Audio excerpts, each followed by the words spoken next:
I would now like to read from President Obama's Thanksgiving proclamation. Thanksgiving Day is a time to take stock of the fortune we have known and the kindness we have shared. Grateful for a God-given bounty that enriches our lives. As many pause to lend a hand to those in need, we are also reminded of the indelible spirit of compassion and mutual responsibility that has distinguished our nation since its earliest days. As we reflect on our proud heritage, let us also give thanks to those who honor it by giving back.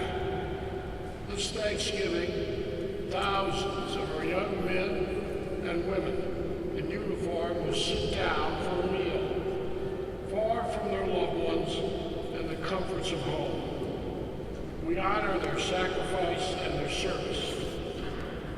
We also show our appreciation to Americans who are serving in their communities, ensuring that their neighbors have a hot meal and a place to stay. Their actions reflect on our age-old belief that we are our brothers and sisters' keepers, and they affirm once more that we are a people who draw our deepest strength not from might or from wealth, but from our bonds to each other.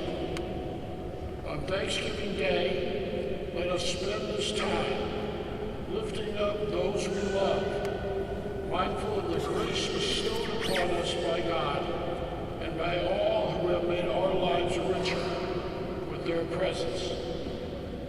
Now therefore, I, Barack Obama, President of the United States of America, by virtue of the authority vested in me by the Constitution and the laws of the United States, do hereby proclaim Thursday, November 22nd, 2012, a National Day of Thanksgiving.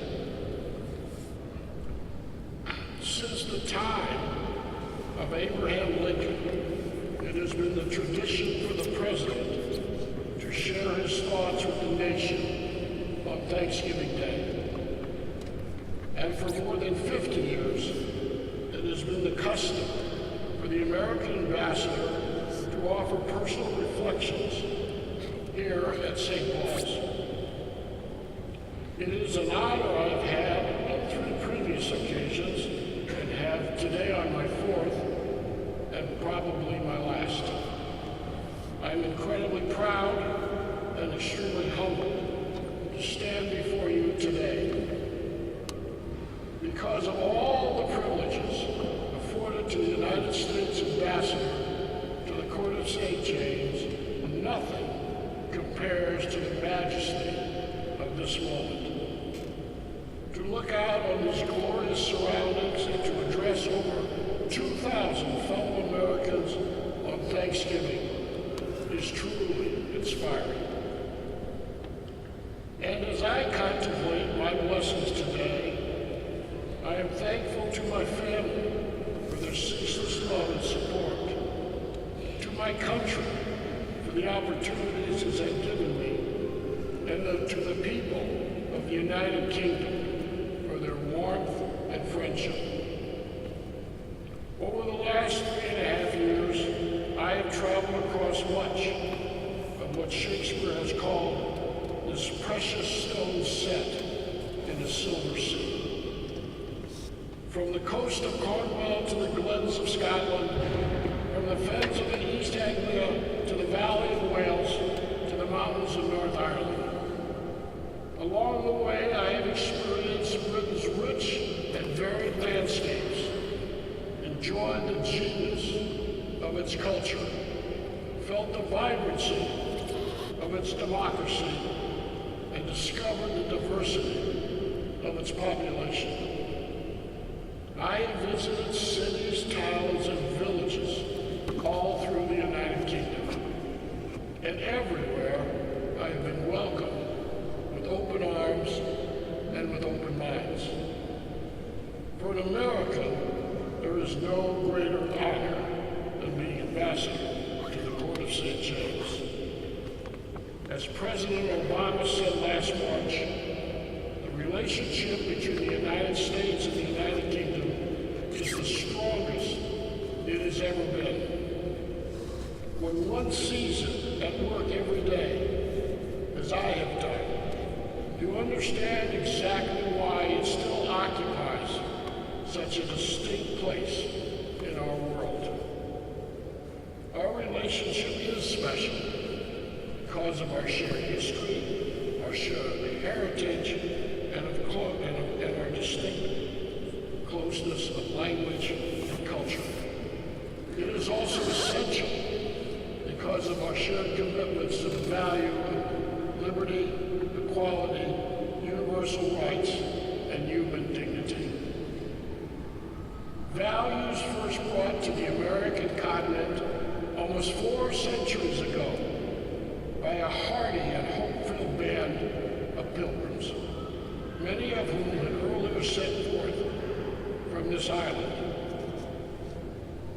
But these ideals are not just a remnant of our shared past.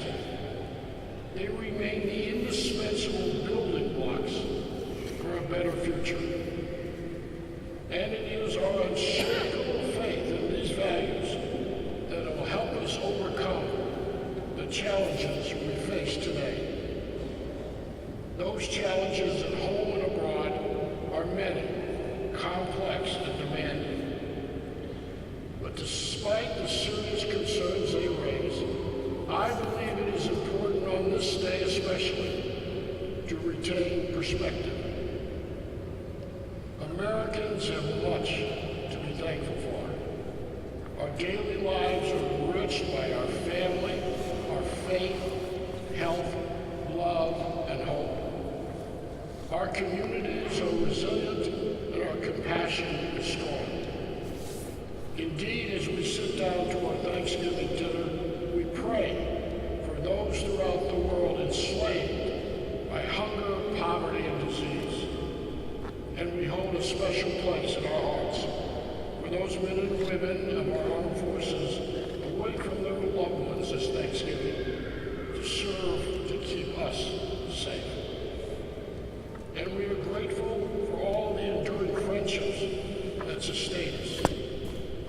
In particular, here in London, we recognize America's solid partnership with the United Kingdom and the British people. There is no more powerful example of it than this annual Thanksgiving service here at St. Paul's. That such an acclaimed British institution hosts a distinctly American holiday is a testimony to the depth of our special relationship. Indeed, this cathedral is itself a great symbol of the unbreakable bonds that unite our two nations. From the statues, busts, and monuments all around that speak to our shared history, to the magnificent American Memorial Chapel. And today, once again, this splendid and venerable landmark will echo to the sound of more than 2,000 Americans singing God Bless America. It is a moment I will always treasure. I shall never forget it, and I shall certainly miss it. Thank you. May God bless you and your families. May God bless the United Kingdom and the United States.